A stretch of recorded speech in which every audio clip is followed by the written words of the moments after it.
Manuel, acaba de entrar Axamea. Manuel, muy bienvenido. Dale, recibilo, Debbie. Ahí ya está Emma, yo ahí no lo encuentro, se van a escuchar aplausos detrás mío porque son las 9. O cacerolazo más temprano. Ahí Emma, ya estás desmuteado, no te encuentro. Somos Sí, estoy muchos, por acá. suerte. ¿Cómo estás, Emma? ¿Cómo ¿Todo estás, bien? Debbie? ¿Cómo están todos? Bien, acá Axamea. esperándote. Axamea. Tenemos a un especialista en estudios judaicos, un místico, un investigador del CONICET, un doctor, un filósofo. Muchas palabras para todo lo que nos va a contar Emma ahora. Estamos nosotros en Lambrot, te contamos, Emma, que estamos justamente puro Gesed, es la consigna del año en Lambrot, Olam Gesed Ibané, y bueno, vos vas a contarnos un poquito el Gesed dentro de la Sefirot y cómo nosotros podemos tener alguna incidencia en eso para cambiar este mundo, ¿no? ¿Todo eso nos vas a contar? Exactamente, voy a tratar de eso. Bueno, buenas noches a todos. Hola, Fabián. Un gusto.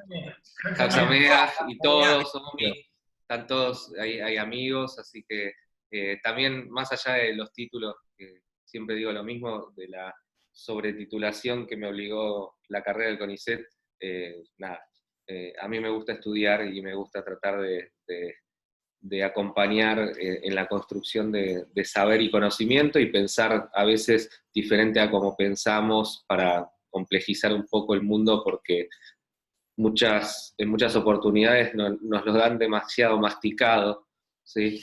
Nos lo dan como una mesa servida y a veces hay que armar la propia mesa, ¿sí? Y elegir los propios cubiertos y qué comida queremos comer y qué nos gustaría, qué mantel queremos poner también y de qué color lo queremos poner.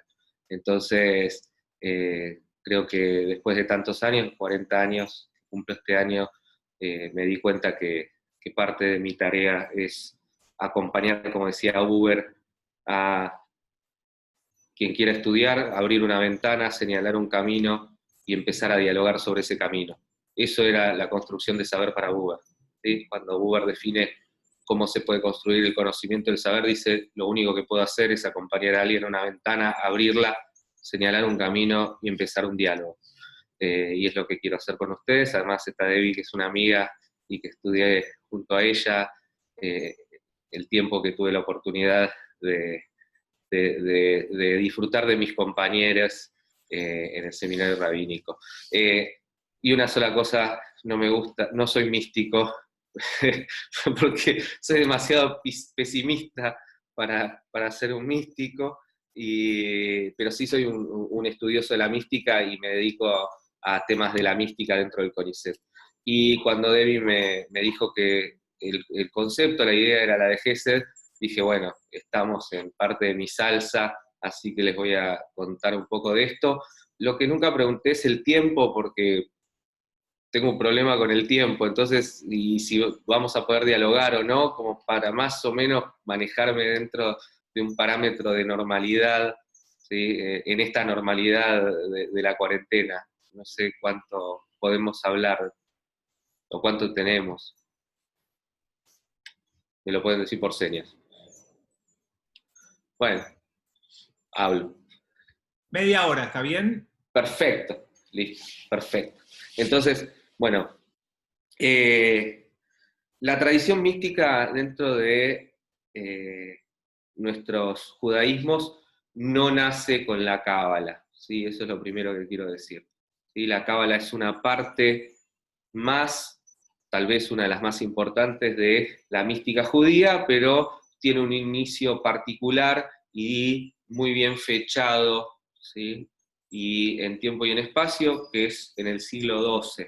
Hasta el siglo XII no existe la cábala, ¿sí? O lo que llamamos la cábala, que es una renovación de la mística judía. Las primeras dos tradiciones místicas dentro del judaísmo es lo que se llama Masé Bereshit y Masé Merkabá, o sea, los relatos de Bereshit, del Génesis, las preguntas que nos deja esa primera parte del Génesis, en donde no dice nada, pero dice todo, ¿sí? Bereshit para Elohim, o sea, y entonces en el comienzo Dios empieza a ordenar, crear, el agua estaba, separa, dice lo que Dios hace, pero no dice cómo lo hace o por qué lo hace. Entonces, la primera tradición mística se empieza a preguntar justamente sobre eso. El producto, digamos, material de esa tradición es el primer libro especulativo de mística que llega hacia nosotros, que se llama Sefer Yetzirah, el libro de la creación. Un libro que en teoría Dios le revela esos conocimientos a Abraham, ¿sí? En donde se explica no por qué Dios crea, sino cómo crea. ¿Sí? Y cómo crea a través de la permutación y la combinación de las letras y los números. ¿Sí? Y ahí aparece por primera vez la idea de Sefirá, pero no son las Sefirot que vamos a trabajar nosotros. Por eso quería aclararlo y también ver dónde, mostrarles dónde se inicia esta tradición de las Sefirot y qué son. ¿Sí? Ahí son simplemente los números, ¿sí? Que con las letras Dios usa para crear. Esa tradición en verdad es maravillosa porque después la investigación da cuenta de que obviamente Abraham no es el que escribe, ¿sí? O el que recibe esos secretos, sino que Abraham es la figura que legitima ese texto, y es un texto que no se sabe, es anónimo, pero que surge entre el siglo, que esto es muy interesante, y por eso el Sefer Yetzirah aparece en el Talmud en varias ocasiones, porque es un libro que parece haber sido escrito entre el siglo II y IV. ¿Sí? Simplemente para decirles que en el Tratado de Shabbat del Talmud hay un pasaje en donde dice que dos rabinos estudiaban el Sefer Yetzirah y todos los viernes creaban un cordero que comían para Shabbat. Talmud, eso no es mística, dice eso el Talmud. Por lo cual, las narrativas empiezan a cruzarse y eso es lo interesante de nuestro judaísmo. La segunda línea de la mística es el Masé Merkabah, el relato del carro, y esto es como el inicio de Star Wars judío, ¿sí? Y tiene que ver con el sueño con el que se inicia el libro del profeta Ezequiel. Después se los pueden contar o lo pueden leer, pero es básicamente un viaje psicodélico en el que en el cielo ve todo el carro con el trono divino, y desde ahí surge toda la tradición mística que entiende que Dios está en un palacio donde tiene su trono, ¿sí? Y que se puede llegar hasta él a través del alma, viajando por diferentes cielos, 7 cielos y 7 palacios en cada cielo. Eso se transforma básicamente en un Mario Bros judío o Wonder Boy, en donde tu alma tiene que ir pasando preguntas y respuestas, palacio, volviendo para atrás, vuelve para adelante, ¿sí? Es más o menos ese relato como para simplificarlo, pero además me gusta explicarlo así porque en definitiva es eso. Ahora bien, siglo XII en una región particular que se llama Languedoc, que queda en donde hoy está Francia, aparece el primer libro de lo que identificamos con la Cábala, ¿sí? Que es justamente Cábala de Lecabel, de recibir, es un movimiento místico que incorpora todas las tradiciones anteriores, ¿sí? Como un punto de llegada, y va a crear va a releer y va a reestructurar, y va a salir un libro particular que es el Zohar, ¿sí? Que surge un poquito después, porque el primer libro de Cábala que llega hacia nosotros es el Sefer Abahir, el libro de la claridad, ¿sí?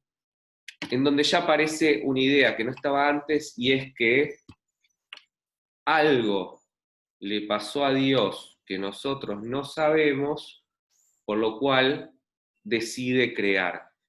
Y si Dios es todo, ¿sí? Que en realidad no podemos decir es, pero por lo menos como Dios es Dios y no sabemos nada de Dios, vamos a usar una terminología que podamos entender y decir, pero mi idea es que no se puede decir nada de Dios, justamente.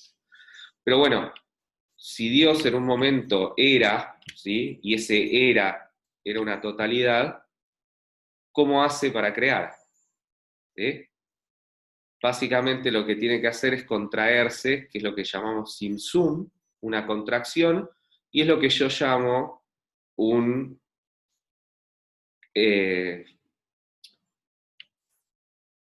una automutilación de Dios, ¿sí? Y el ejemplo es este.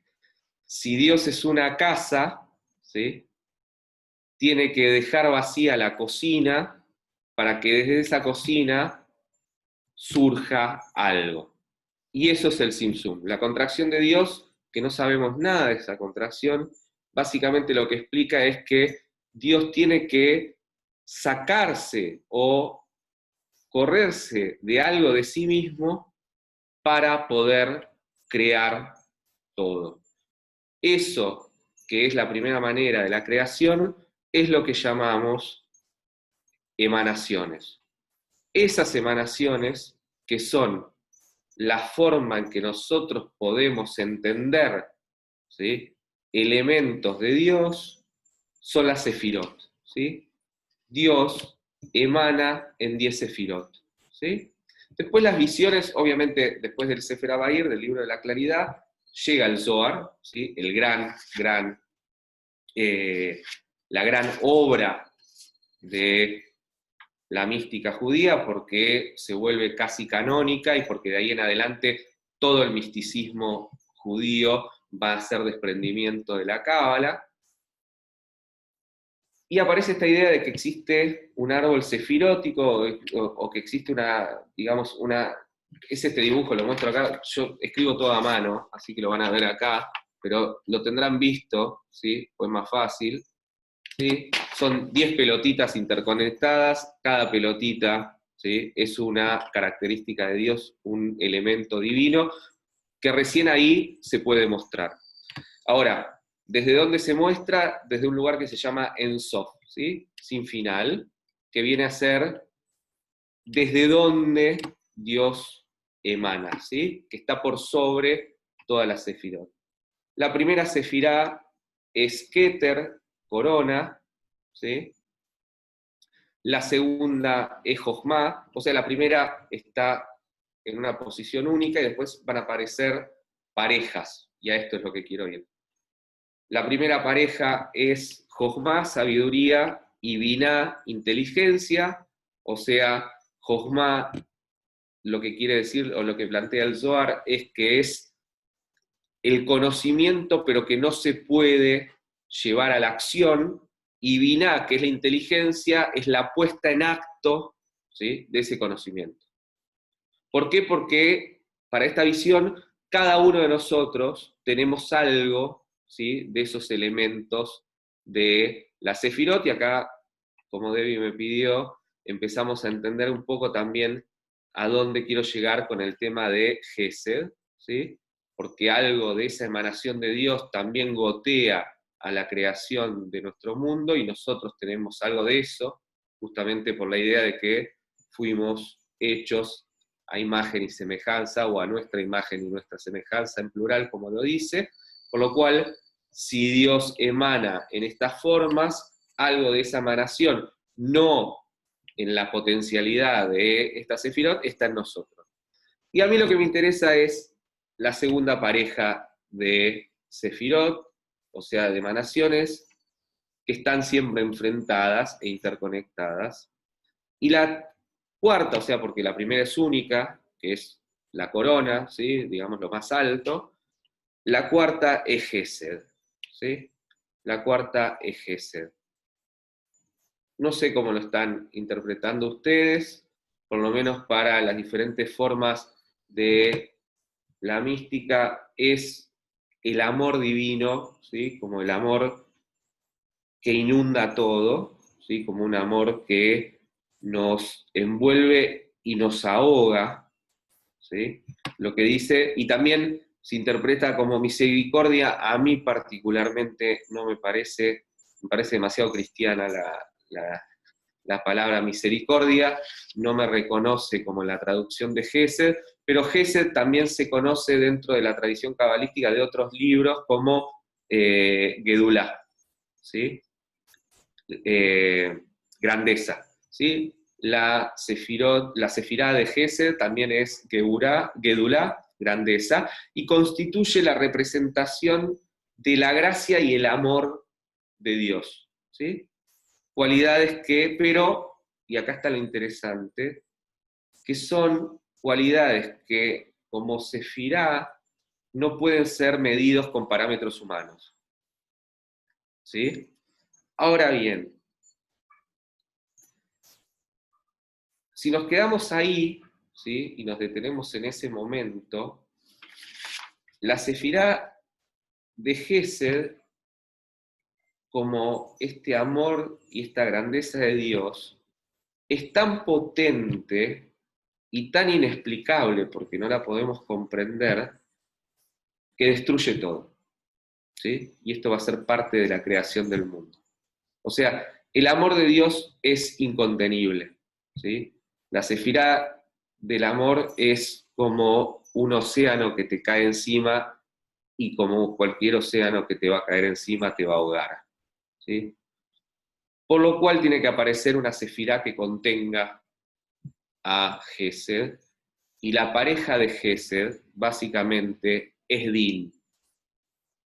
¿Sí? Y acá, a mí me dio un poquito de piel de gallina, pero siempre me pasa cuando explico esto. O sea, la Sefirá que detiene la potencia abrumadora y el amor sin filtro e irresistible que inunda todo, porque es la forma del amor más puro, porque es el divino, es Din. Y Din es juicio, también es ley, ¿sí? Y entonces y también es Geburá, poder, ¿sí? Si Gesed es grandeza, Din es poder. Si Gesed es amor, Din es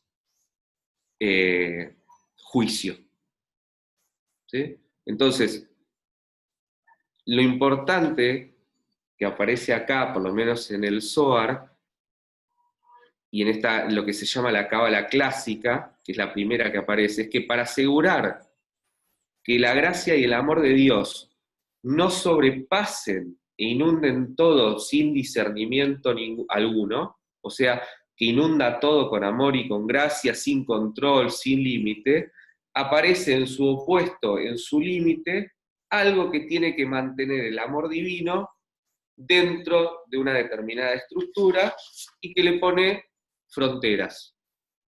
Y eso es el juicio, ¿sí?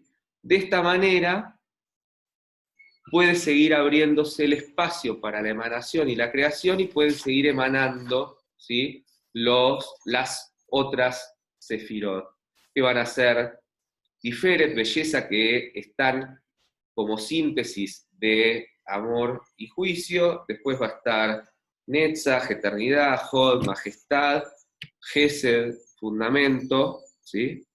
Y Yesod, fundamento, y la última que es Malhut, que es la más cercana. Malhut es como un embudo, ¿sí? ¿Por qué? Porque desde ahí se crea o se baja hacia el mundo de lo real.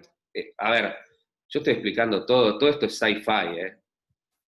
Digo, o sea, síganme, los voy a defraudar, seguro, pero síganme porque esto o abrimos o cerramos, pero si cerramos no hay entrada para esto, hay que imaginarse un mundo que no es el que estamos, digamos, acostumbrados a atravesar dentro de nuestras tradiciones, ¿sí?, que es la narrativa mística. Si no, parece todo un quilombo. Es un quilombo. La última, Malhut, que es como un embudito, es muy interesante, porque si todo lo divino es una potencia que no podemos, digamos, incorporar, esta última emanación por la que se tiene que filtrar un poquito de todas las otras, es como un gotero, y a mí me gusta decir que es como bajar el dimmer, ¿sí? Porque la luz prendida divina toda no la podemos incorporar, ¿sí? Nos niega, nos destruye. Entonces, para tener algo de eso hay que bajarle el dimmer, o tiene que caer por un gotero, que es la última de las sefirot. Ahora, Din es un principio para el Zohar de severidad, de ley justa, ¿sí?, que lo que hace es limitar y poner fronteras. ¿sí? Por lo cual, Gesed y Din, o sea, el amor y el juicio o la ley, son dos emanaciones opuestas y aparecen para todos los cabalistas irreconciliables durante la vida humana. O sea, que lo que dice la Kabbalah es que estas dos sefirot, traspasadas a nosotros, ¿sí?, jamás pueden conciliarse y se traducen como el bien y el mal, como el amor y el odio, o como lo sagrado y lo profano, ¿sí? Las dos sefirot, o sea, estas dos características divinas que nosotros podemos reconocer en cada uno de las personas, en cada una de las personas, son dos opuestos irreconciliables. El bien y el mal, lo que es muy interesante porque el amor es el bien y entonces el juicio y el derecho y la ley es el mal, lo cual es así. El amor y el odio, sagrado y profano. Pero esto, y ya que queda, digamos, y desde acá una de las primeras cosas que quería transmitirles es que no somos sin una y sin la otra, ¿sí? No se puede ser solamente el bien, ¿sí?, porque dejás de entender que hay cosas, ¿sí?, que no podés limitar, ¿sí?, y que a veces, ¿sí?, el amor sin control lastima al otro, ¿sí?, o nos lastima a nosotros mismos. Por lo cual necesitamos de tener en nosotros, ¿sí?, esas dos oposiciones. Necesitamos saber que no somos ni vamos a hacer solamente el bien ni solamente el mal, pero que conocemos cuáles son las partes de nosotros mismos para poder seguir adelante. Y les voy a contar una historia que me parece genial y que tiene que ver con una de las lecturas particulares de cómo se pasa de ese árbol sefirótico a el mundo real. Y básicamente dice, o es la pregunta por el mal, ¿sí? Porque una de las cuestiones que tiene la Cábala y la mística judía es preguntarse por el mal, si existe el mal, si ese mal ya pertenece a Dios, o si ese mal es creación de los hombres, ¿sí?, de los seres humanos. Y esta lectura es la primera de esas y la que dice que el mal ya es parte de las emanaciones divinas. ¿Por quién está representado? Les dije antes, por Din, ¿sí?, por el opuesto a Gesed. Y lo que cuenta el Zohar en cuanto a este proceso de creación del mundo real o el mundo material, lo que llama el mundo de abajo, dice que en un momento en la constitución de las emanaciones, Din, que obviamente tienen autonomía porque son emanaciones de Dios, decide no seguir colaborando con el proceso de creación, ¿sí?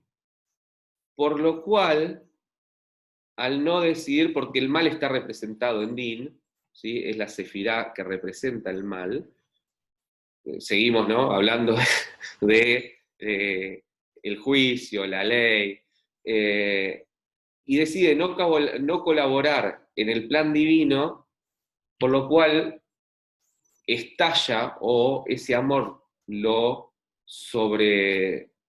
lo inunda, y eso produce una catástrofe cósmica en donde el mal y el bien caen a el mundo material, que se llama el mundo de las kelipot, ¿sí?, el mundo de las cáscaras, en donde la imagen que nosotros conocemos y que seguramente ustedes conocen es el de las vasijas, ¿sí?, y Din es una vasija que estalla y que se rompe, ¿sí?, y esos pedazos de las vasijas se mezclan, ¿sí?, con el mundo material. Por lo cual, acá aparece lo segundo ya en estos minutos que les quería transmitir. Para esta tradición, primero, nosotros somos producto de una catástrofe cósmica, ¿sí? No de un deseo ordenado. Y segundo, la tarea que tenemos es volver a separar, y por eso estamos en conexión con el mundo de lo divino, es volver a separar lo bueno de lo malo para ayudar a reparar esas vasijas, ¿sí? Por lo cual, sí, Una pregunta que también tiene que ver con esto que justo lo que estás mencionando. El tema de cómo nosotros, o sea, no sé si vas a meter el concepto de Tikkun Olam, pero tal vez cómo nosotros, sobre todo estando en Shavuot y en un momento en que volvemos a reinterpretar la Torah y nos corremos de las mitzvot como un checklist de leyes, bueno, en esto que estás diciendo, ¿cómo podemos llevar entonces esa reparación que podemos hacer nosotros, la idea de Tikkun Olam? Y una cosa más, sí. yo tenía entendido que Gesed se relaciona con Abraham y Din con Itzhak. Entonces tal vez, si hay algo, primero no entiendo nunca por qué Din con Itzhak, pero no importa, pero si hay algo del tema padre-hijo en esa relación de la Sefirot y también en esa reparación, como para también traerle un poco a cómo nosotros nos vamos así empoderados con todo esto.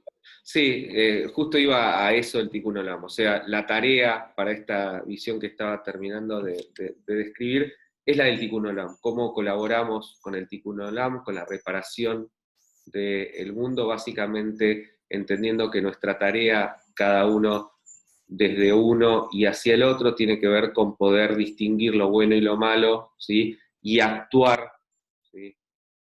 Desde la mitzvah, pero no como un checklist, sino entendiéndolo como la forma en la que colaboramos con esta reparación del mundo. ¿Sí? Eso va a decir esta tradición.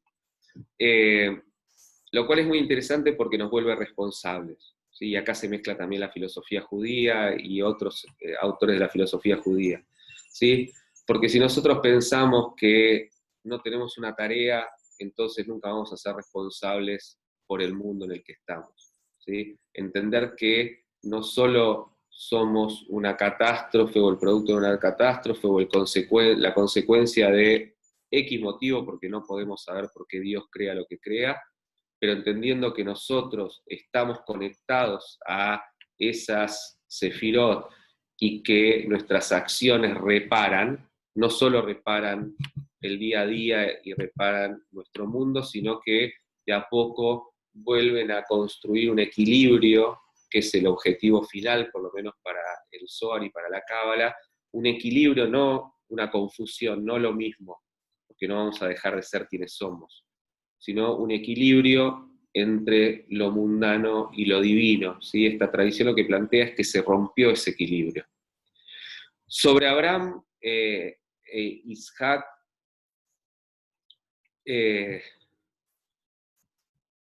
es parte de la tradición de la Cábala, no particularmente dentro del Zohar, por lo que recuerdo, y me puedo equivocar. Y ninguno de los dos, ahí habría que pensarlo, porque el problema es que ninguno de los dos tiene ley, ¿sí? O sea, Abraham sí se puede ser representado por Gesed porque es una persona que solo cree y cree de una manera tan abrumadora que Dios le pide que mate a su hijo y un ángel le tiene que gritar 2 veces para que levante la cabeza, ¿sí?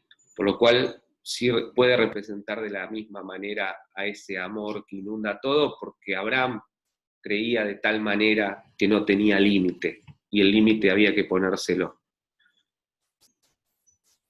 Y entonces, como contraparte, debería aparecer Itzhak, y ahí no termino de saber, ¿sí? Y de entender por dónde. Porque la enseñanza del relato es que ese es el límite. Abraham ama infinitamente, pero tiene un límite, que es no puede invadir la vida de su hijo, aunque sea su propio hijo. Entonces, ahí está la respuesta, porque, no sé, lo tenía que pensar porque me cuesta, o sea, entiendo ahí como límite y poder, pero no como ley, porque ley no hay todavía, ¿sí? Así que bueno, ya estamos en la media hora, si quieren puedo seguir hablando, pero quería saber si querían decir algo, no sé, Debbie, o Fabián, ¿qué les gustaría? Debbie, ¿qué propones? Porque nosotros propusimos un espacio de estudio de 8 a 9 y media, estamos redondeando ese espacio, no queremos que la gente se vaya haciendo de a una, querríamos terminar todos juntos, pero Gaby, tenés que darle audio a Debbie, porque van a decir que si no que somos malos con Debbie. Que Debbie es Gesed y nosotros somos Din, ¿sí? ¿Qué es lo que suele pasar? No, bueno, en algún estudio había visto en Soren de Toldot, por eso me había quedado esa duda. Es como Abraham mismo siendo el Din sobre Itzhak.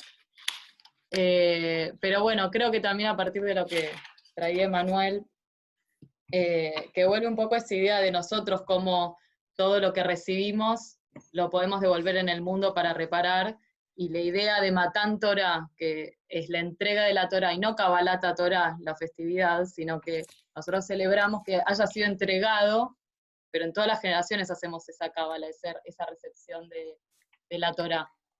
Y la recibimos para justamente lo que decía Emma, cambiar el mundo. Y bueno, ahora vos, Fabi, va a hacer el último mensaje, pero tiene que ver un poco con eso, con poder poner en acción, con que no quede en Dibrot en palabras, sino que quede en actos reparatorios. Y muchas veces el mundo lo pensamos como ir a salvar a las ballenas, que bueno, era una misión en algún momento. El mundo está ahora claramente en casa.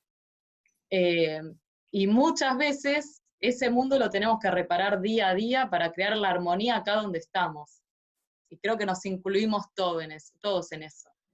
Que todas las normativas, que todas las enseñanzas y las tradiciones nos sirvan para poder crear ese equilibrio dentro de nuestro mundo hogar al día de hoy, pero que eso nos ayude para el salir al afuera, llevarlo a lo macro, y a pensar en todos, y a volver a ser comunidad presencial y virtual, como vamos a seguir siendo. Y también a darle al mundo, como es Lambrot, no es solamente desde lo comunitario dentro del Lambrot y dentro de la Keilah, sino también que ese saber y ese poder que tenemos, poder hacer reparar a todos los que nos rodean. Esa es la sabiduría que tiene la Torá desde el Shabbat, que es universal, que no es solamente nuestra, que no somos elegidos porque somos mejores, sino que tenemos un pacto con Dios para poder reparar ese mundo, para poder transmitir eso a los otros pueblos y estar en convivencia con los otros pueblos. Me parece que es un poco lo que podemos hacer nosotros con las palabras y con lo que nos dice la Kabbalah, que es tan mística, pero en realidad está acá en la tierra. Es la manera que tenemos de unir todo eso que es Dios y poder entenderlo como humanos, pero que sea siempre un ida y vuelta. Lo va a llamar y mí, dijo Dios, dice en el relato talmúdico, no está en el cielo, está en la tierra, pero también está en el cielo, porque a veces nos tenemos que elevar un poco y salir de lo concreto. Animarnos ese ida y vuelta, porque es lo que nos hace humanos. Yo quería agregar, solo para despedirme y decirles un Hag Sameach, y con lo que decía Debbie, que hay un pensador que para mí es muy importante, que es Franz Rosenzweig, que dice cuando piensa el mundo no como nosotros, sino como algo separado de nosotros, dice que el mundo estaba antes y va a estar después de nosotros, y dice que el mundo es una dimensión desencantada, y que la tarea del hombre es salir al encuentro del mundo y encantarlo, y eso es lo que llama redención Rosenzweig, ¿sí?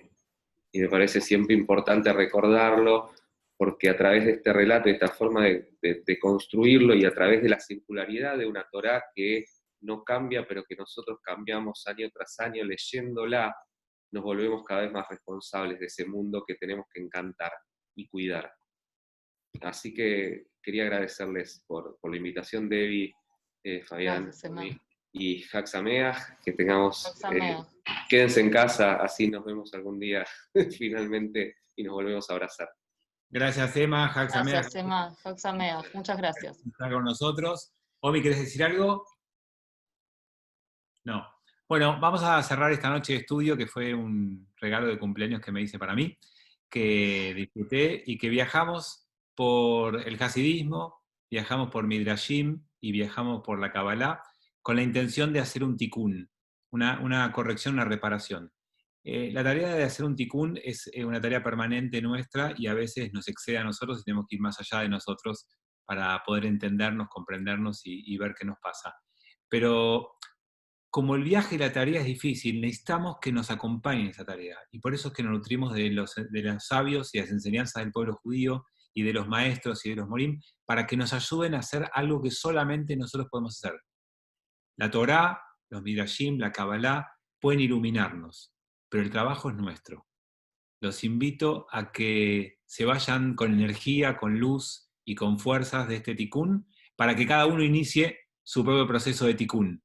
Ya estudiamos, ya reparamos lo que hicieron los antepasados que se quedaron dormidos, ahora viene la posibilidad de hacer algo personal, íntimo, y que solamente vos podés hacer.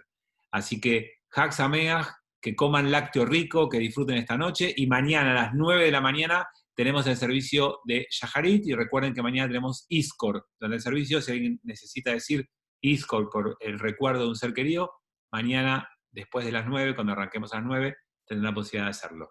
Hag Sameach, gracias Omi, gracias Darío, gracias Debbie, Emma ya se fue. Buenas noches a todos, gracias por estar allí.